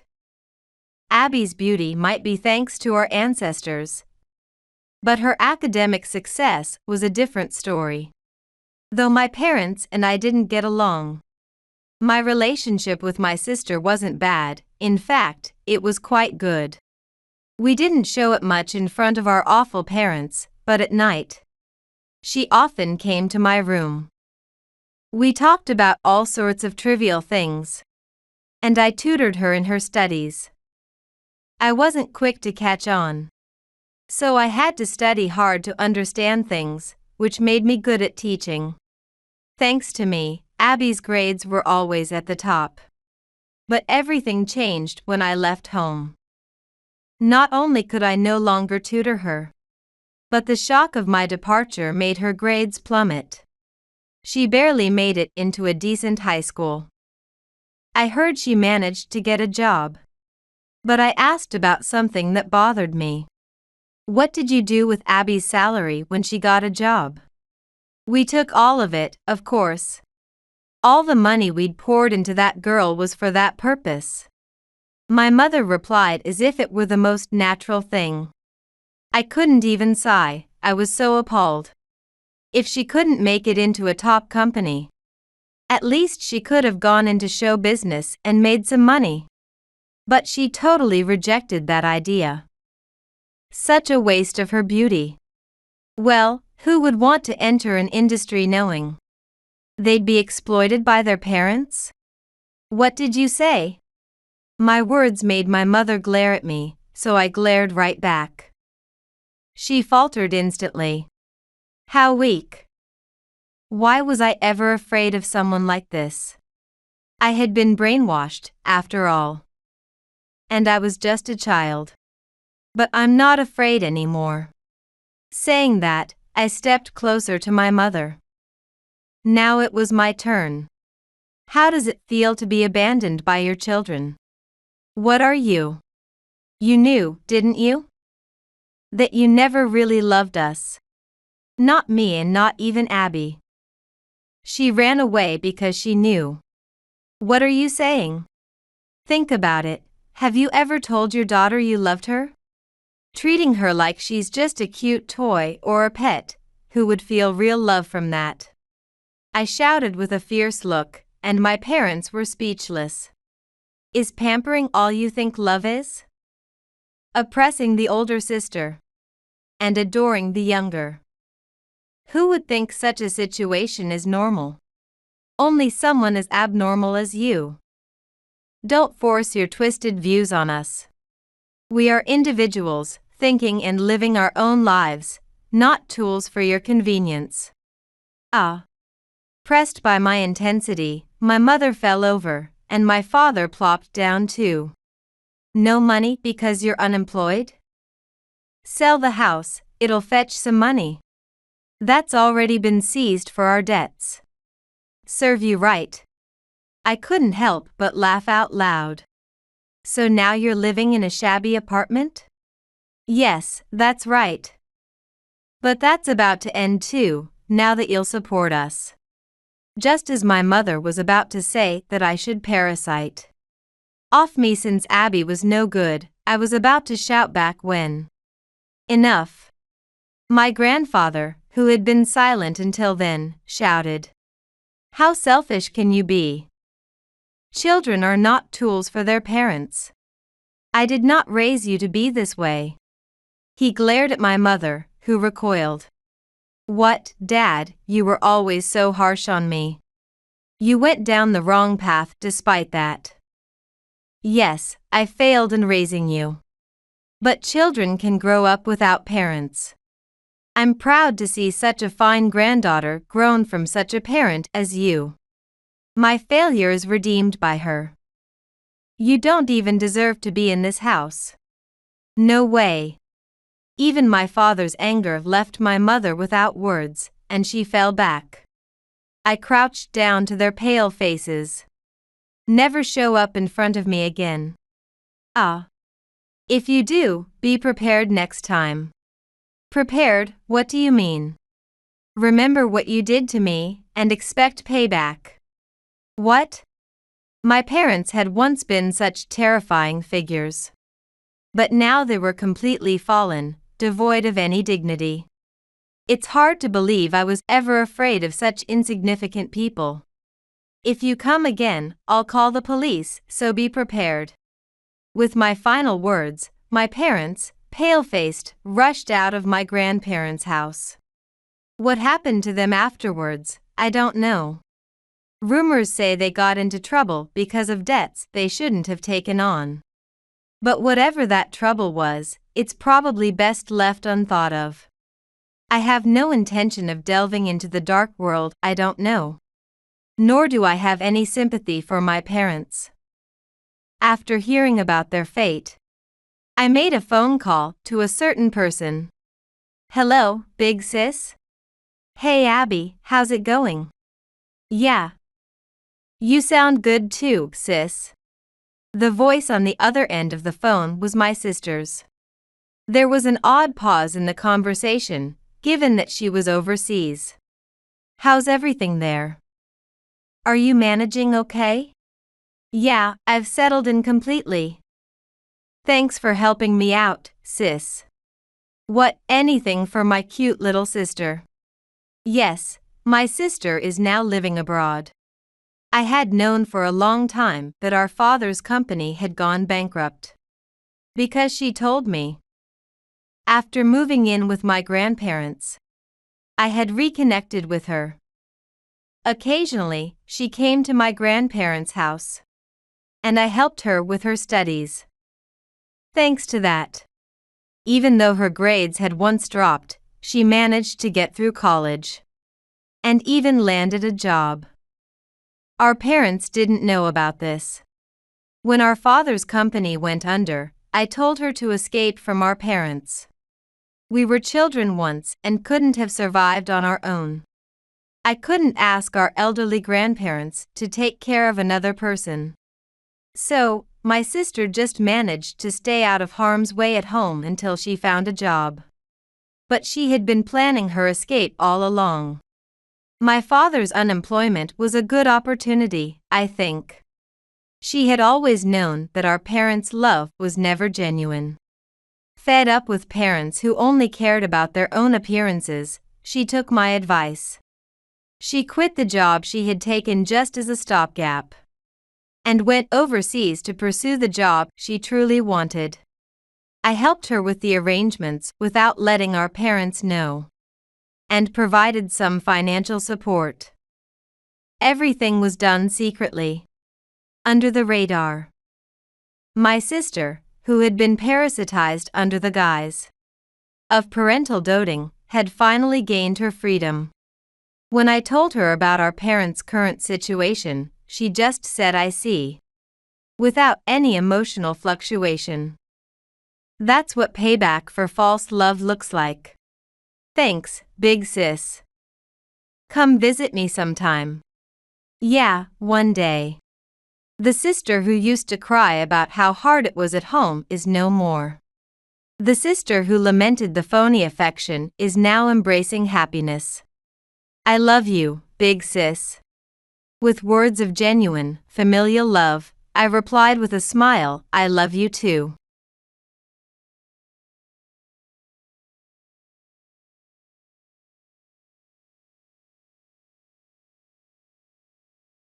Mom.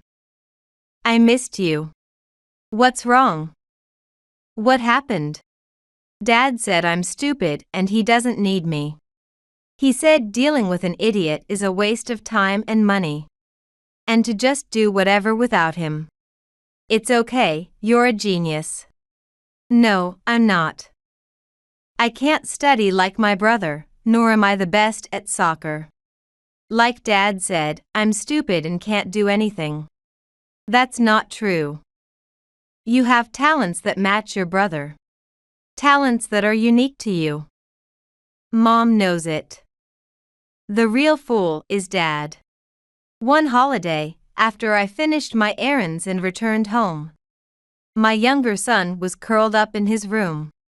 It seemed that my husband had left the house, taking only our eldest son, who is considered a prodigy. I would agree to a divorce. 15 years later, I've started a new job, and as part of that job, I was conducting a job interview. Please, come in.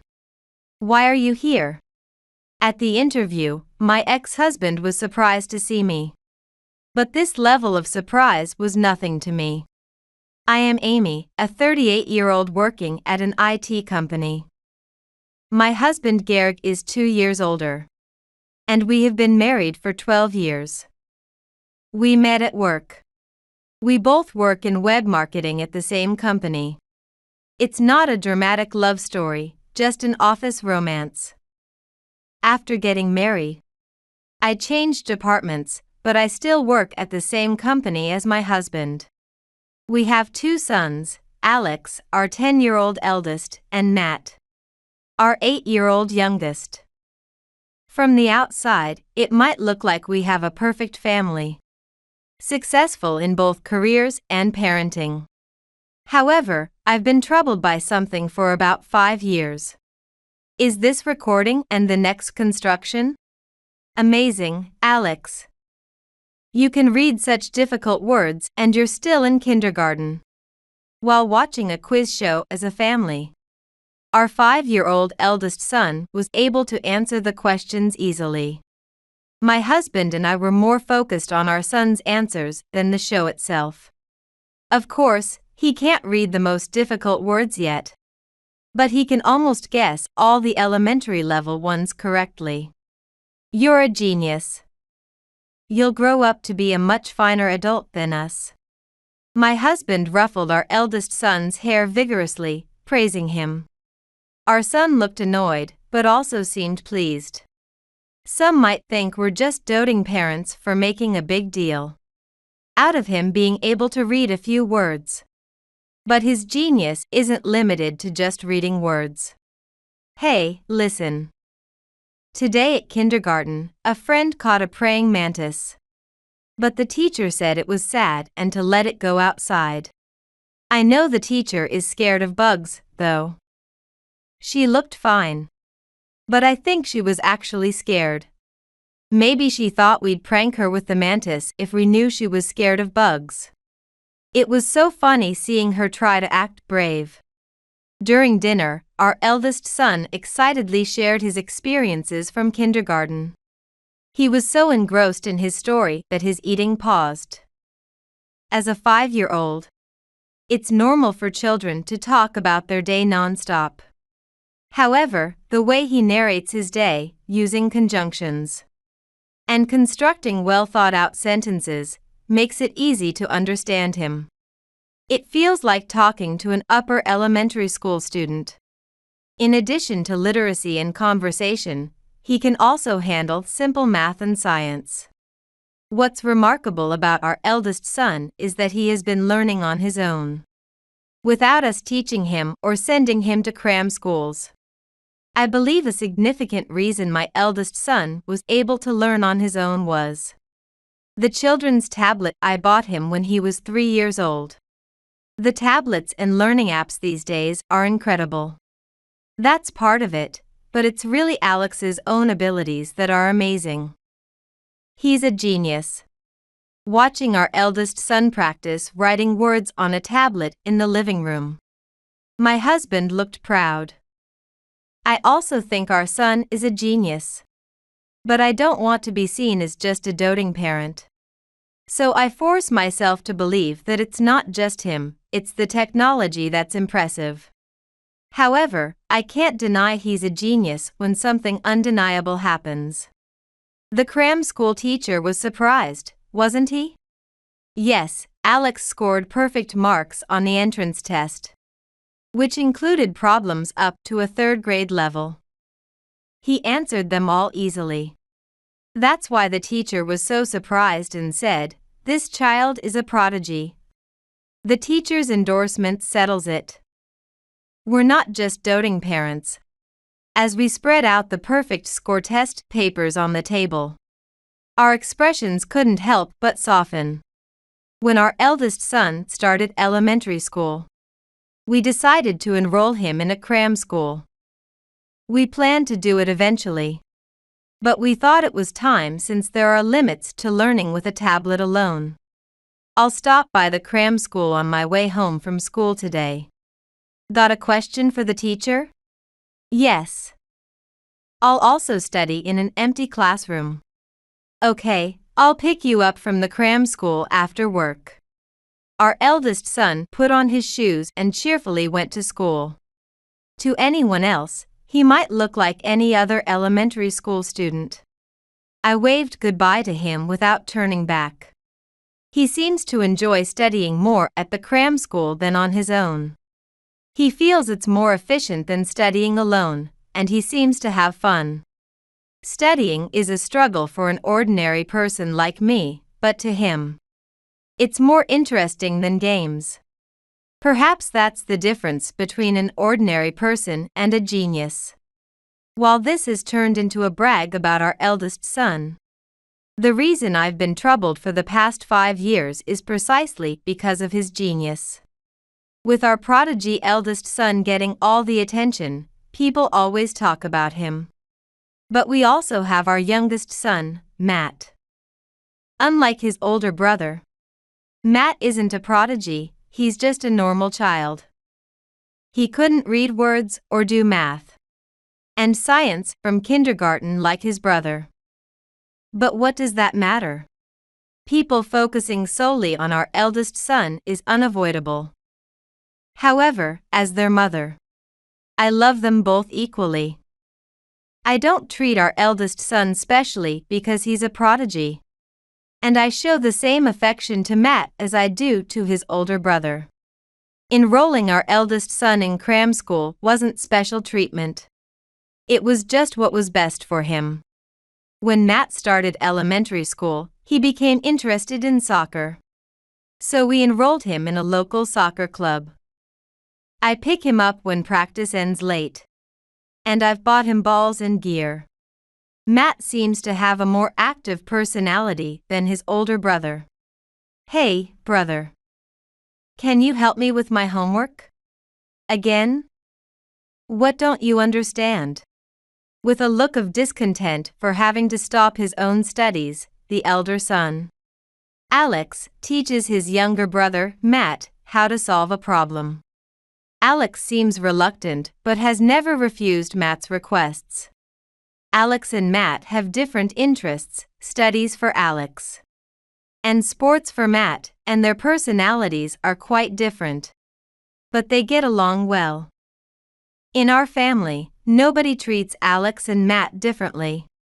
Except for one person. Alex. I heard from the cram school teacher that you topped the test again. They said your abilities could easily rank at the top nationwide. It doesn't really matter to me. No, it does matter. You deserve a reward for your results. Is there anything you want or something you'd like to do? It's okay. You just took me to the botanical garden. Don't hold back. It's my job as a father to make your studying easier. Then, I could use some new highlighters, mine are almost out. All right, leave it to me. I'll get you a pack of 10 colors. Keep up the good work. As my husband pats Alex on the back while he studies in the living room. He praises him and offers rewards for his good test scores. Alex looks a bit annoyed by this. Now that Alex is 10 and Matt is 8.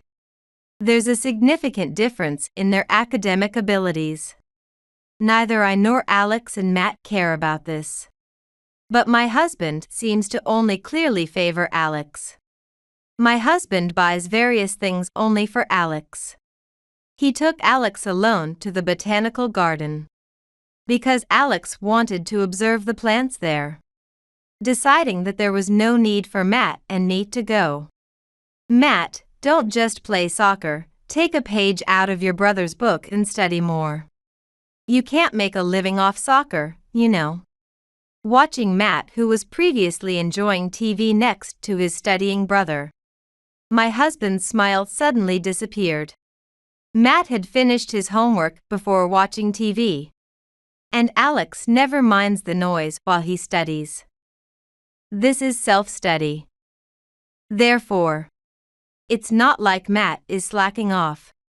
However, since he hasn't produced results in either studies or soccer, my husband equates it to slacking off. Indeed, competition is important in society. But this is too early for an 8-year-old Matt, and I can't accept my husband's words. Hey! Matt is trying his best in his own way, that's enough. Why do you make such comparisons with Alex? If effort is enough, what if no results come from it? It means nothing. Why is there such a difference between our children? What do you mean by difference? Matt is fine as he is. I couldn't hold back and yelled at my husband, but he, believing he was correct, just smirked and walked out of the living room. My husband's favoritism towards Alex started about 5 years ago, and his treatment of Matt has gradually worsened. I've tried to call him out on it, but his attitude hasn't changed, leaving me frustrated. Seeing Matt looking down as if he did something wrong made me sad. He turned off the TV he was watching and went to his room. At 8 years old, he understands adult conversations. Surely, my husband's words hurt him. I followed my husband to the bedroom and yelled at him again. What are you thinking? Matt looked so sad. His mental weakness is also a problem. You need a strong mentality to achieve results in studies or sports, right? Maybe I should train Matt's mentality. My husband seemed to have come up with another bad idea, grinning again. His expression looked devilish to me, and while I was initially angry, I soon felt frightened. Don't say things that make Matt sad anymore. I suppressed my fear and warned my husband loudly. The true nature of this fear would soon become apparent. The next evening, as usual, Matt watched TV in the living room after finishing his homework, and Alex studied without caring about the TV noise. My husband abruptly walked over to Matt, grabbed the remote from the table, and turned off the TV. Don't slack off. Why do you have such a habit? Look at your brother, he's studying, isn't he? Shouldn't you be studying too? All you do is play soccer until late evening. What will that get you? Can you be the best at soccer? If not, you can't make a living with it. You'd better study a bit for your future. If you don't study, I'll kick you out of the house. Matt, not understanding why he was being suddenly yelled at, began to cry silently. Alex stopped studying as well. The fear towards my husband paralyzed me, Alex, and Matt for a few seconds of silence. Unable to bear the silence any longer, Matt abruptly stood up from the sofa and ran to his room crying. Suddenly saying such things, what are you thinking? Not wanting to argue in front of Alex, I grabbed my husband's arm and dragged him to the bedroom. Ouch, let go. What are you thinking? Suddenly berating Matt like that. I thought maybe Matt's lack of thoroughness in studies and sports is because of a weak mentality. So, I thought I'd yell at him when he slacks off or fails to produce results. Maybe that'll instill some stoicism in him? My husband's expression was serious. I felt fear again at his belief in such an unbelievable method of education. It was natural for me to decide not to let my husband and Matt interact any further. Stop it. Don't involve yourself with Matt anymore. Is that so? You take care of Matt. I'll take care of Alex then. I appealed to my husband in a voice that seemed to seek help. But he seemed to have come up with another bad idea. A month later, as I instructed, my husband stopped interfering with Matt's education and mostly avoided talking to him.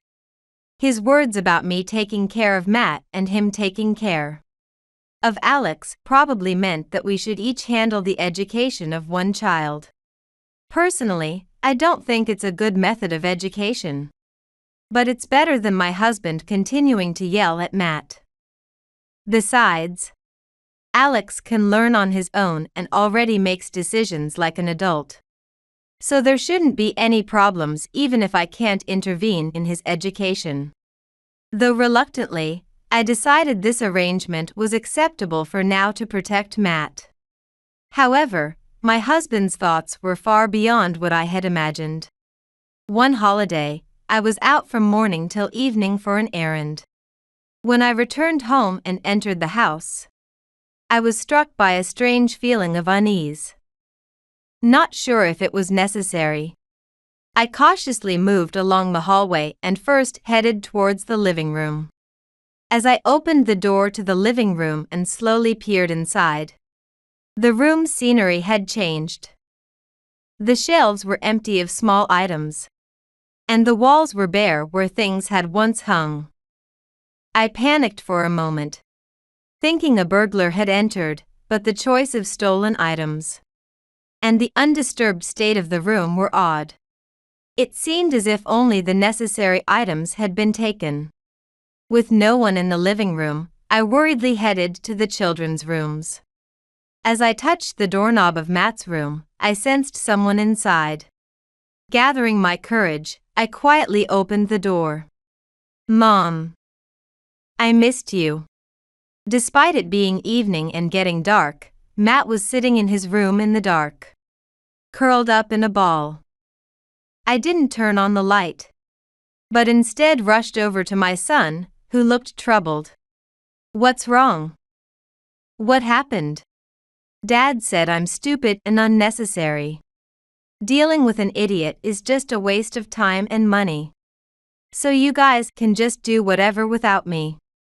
As my younger son spoke, I could feel my anger rising, almost to the point of exploding. However, seeing his sad expression made my anger decrease slightly, and sadness began to take over. "It's okay, you're a genius." "That's a lie. I can't study like my brother, nor am I the best at soccer. Just like Dad said, I'm stupid and can't do anything." "That's not true. Matt, you have talents that match your brother. Talents that are unique to you. Mom knows this well. The real fool is Dad. Are you hungry? Shall we have dinner?" I tried to distract my younger son from his sadness by changing the subject to dinner, though it might have also been to mask my own sadness and anger. It seems that instead of sharing the responsibility of our children's education, my husband is thinking of divorce, where each of us would take one child and raise them separately. He probably thinks that having the prodigious elder son with a younger son who can't meet his standards will negatively influence him. I agree with the idea of divorce. I don't want the younger son to be with my husband, and our arguments must have been audible to the children even from another room. For the children's sake, it would be better if we divorced. However, I would like to prevent my husband from taking the elder son. Thus, during the divorce discussions, there was a dispute about the elder son. We decided to ask for the elder son's opinion, expecting him to choose to live with me. But he said, "I want to live with Dad." "He wants to live with me too, right?" His words shocked me, and I was left speechless. Seeing me like this, my husband sneered audibly. Since the elder son wants this, there was nothing I could do. The divorce ended up just as my husband had hoped, with him taking the elder son and me taking the younger son. For my husband, who values results above all, this must have been a satisfying outcome. However, the results that followed did not go as he had hoped. 15 years later, not wanting to work at the same company as my husband, I used the divorce as an opportunity to work at a different company, doing a different job. Although we moved I didn't want to transfer my younger son to another school, so we moved nearby. My ex-husband seemed to have the same idea and moved not far from our previous home. The child support for my younger son stopped around the time the elder son entered university. Although I had complaints, I was doing well in my new job and my income had increased. Thinking that dealing with my ex-husband now would only bring stress, I decided not to say anything. Today, as part of my new job, I am conducting a job interview. Please, come in. The person who came in for the interview, hoping to change jobs, entered the conference room where the interview was held and, instead of greeting, expressed surprise first. Wait, why are you here? My ex-husband stepped back in surprise, bumping into the still open door. It's no wonder he was shocked since only my younger son and I were sitting there as interviewers. Please, have a seat. With a look of disbelief, as if questioning whether this was a dream, he slowly sat down without saying anything, since he had not maintained any business etiquette from the moment he entered. If this were a real interview, he would already have failed. Of course, I had no intention of passing him. I have that authority. Why are you here? And that too. Are you guys part of the HR here?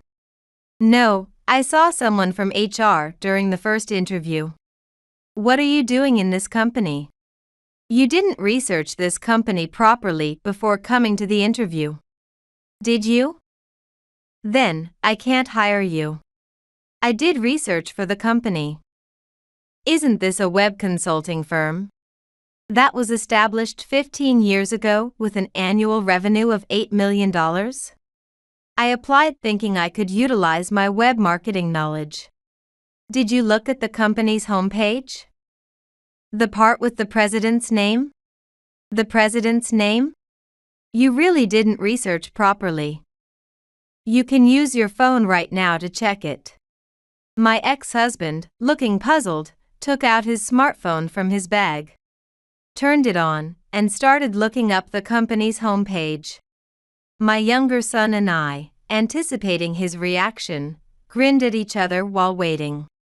The president's name is under corporate information, right? The name is A? What? Pfft. I burst out laughing at my ex-husband's reaction when he saw my name under the president's section. Why is your name listed under the president's section? That's because I'm the president of this company. What? 15 years ago, after the divorce, I quit my job and used my experience to start a web consulting firm. My new job was being the president of a web consulting company. While it was challenging at first, as my husband said, the company grew to a scale of $8 million in annual revenue over 15 years.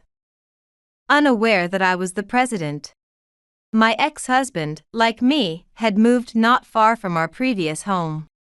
Therefore, our living and commuting areas were quite similar. It was not strange for him to find and apply to my fast-growing company. If he was looking for a company where he could use his web marketing experience within that range. What was strange was that he missed the name of the company president during his job application. I was looking through the application documents of the candidates who passed the first interview, saw your resume, and thought it would be interesting to have you come today. Oh, of course, not checking the president's name already disqualifies you. Not focusing on results and just doing well is enough. And you, who indulged Matt with such an education, are the president. My ex-husband, realizing that someone with a different philosophy like me had succeeded in business, desperately tried to deny it, thinking that his own beliefs were not wrong. Sweat began to form on his forehead, and his eyes darted around. As his gaze fell on Matt, he spoke. Being the president must mean your abilities were high, right? I'll admit you're competent. But you becoming president must mean Matt got into the company just because of your authority, right? He's just hanging on to your results, and ultimately, it means Matt can't do anything on his own, right? That's just you indulging your kids, isn't it?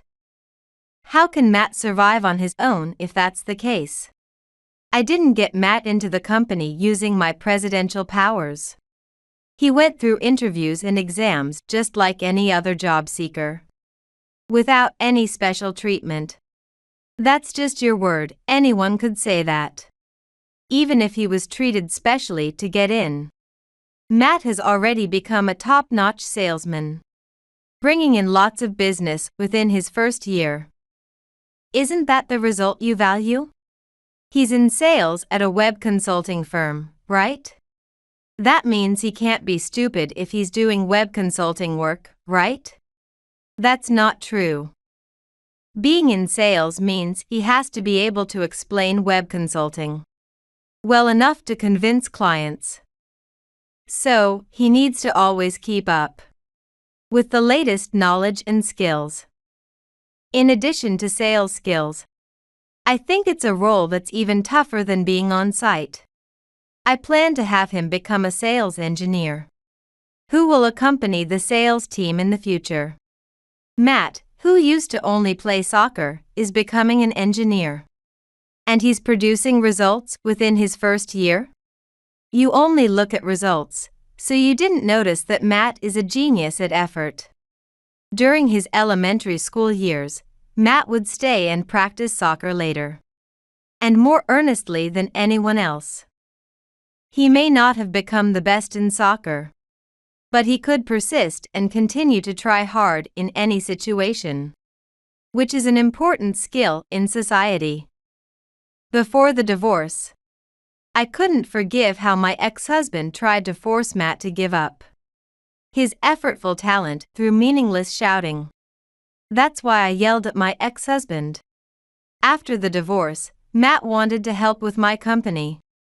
So he went to a university specializing in information systems. Although studying was a challenge for him, he leveraged his talent for effort, spending more than twice as long as others to achieve top grades in university. Matt's existence proved that my approach to education was not mistaken. It seemed that my ex-husband, focusing solely on results, finally grasped the importance of the process, the effort, which left him speechless. Seeing my ex-husband unable to respond, I felt satisfied. But it appeared Matt wanted to press him further. Dad, the reason for applying on your resume says you want to explore a new field. But that's not true, is it? What? No, that's not a lie. I want to leverage my web marketing knowledge to learn and acquire skills in web consulting next. Isn't it true that you relied on your elder son's income and, instead of joining a major company, you ended up in some mediocre company with an okay salary, and now you're job hunting? Did you hear that from Alex? You asked knowing that. What a cunning person you've become. Well, you're half right. Should we invite him in now? Matt called out loudly toward the entrance, summoning someone from beyond the door. At the sound of the door opening, my ex-husband, still seated, turned towards the door. Alex, are you working here too? Yeah, I am. I'm learning the ropes of web consulting here now. Remember how you yelled at me to get a better job when I graduated from university? The company you were referring to was this one. I've been in touch with Mom and learned about the company. I was surprised when I saw Alex's resume right before his final interview. He applied without telling me. At that time, you must have known about this company's name from your brother. But you seem to have completely forgotten it over these 3 years. Well, it's no wonder since you, Dad, who wanted to be supported by a son working in a good position, probably weren't interested in the company details and forgot. I never thought about it like that. Why would you say such a thing? Right after you and Mom divorced, you kept treating me like I was still a little boy, insisting I should get a job at a big company in the future or that I should take care of you since you raised me. Even a grade schooler could see through such dark intentions. I've disliked you since I was a kid. Then why did you choose to come with me during the divorce? When I said I wanted to go with Mom, you thought it would make me a worse person. So, I decided to live with you, hoping maybe you would change to be more like Mom. But that was impossible. You quit your job when Alex was in university, right? You did it because you thought soon Alex would support you. And you wouldn't need to work at such a hard job in IT anymore.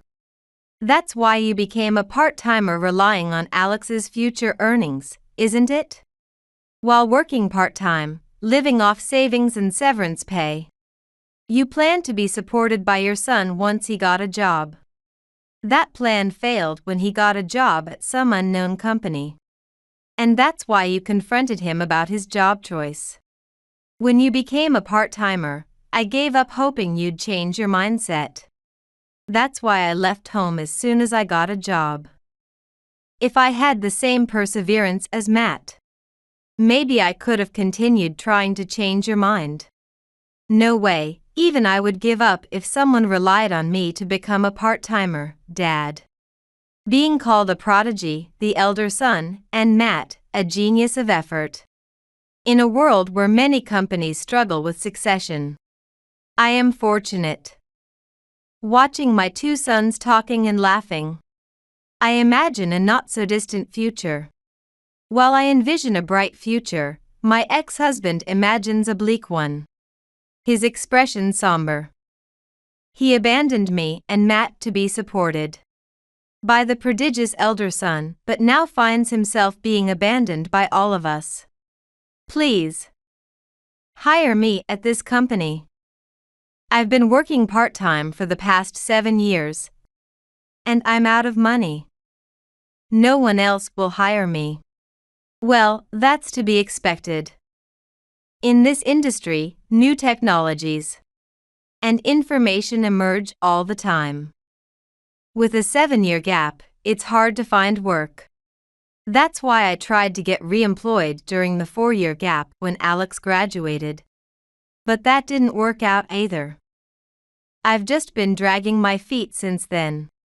I'm not interested in what you've done up to now. Results are what matter, right? Right now, you're not in demand in the IT industry.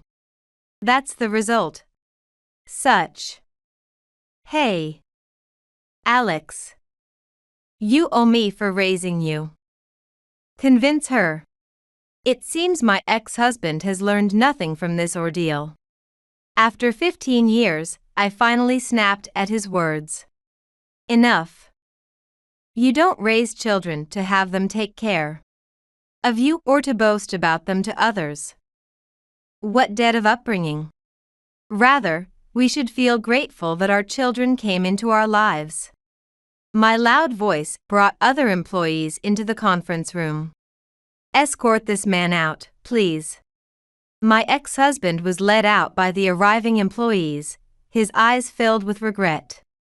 However, with the results of raising Matt, who never gives up, and growing the company significantly, my ex-husband has no ground to stand on against me. I worried that my yelling might have scared the children. So I cautiously looked at their faces. Their expressions seemed to commend me, saying well done. Abandoned by me, Alex, and Matt, my ex-husband began searching for jobs outside the IT industry.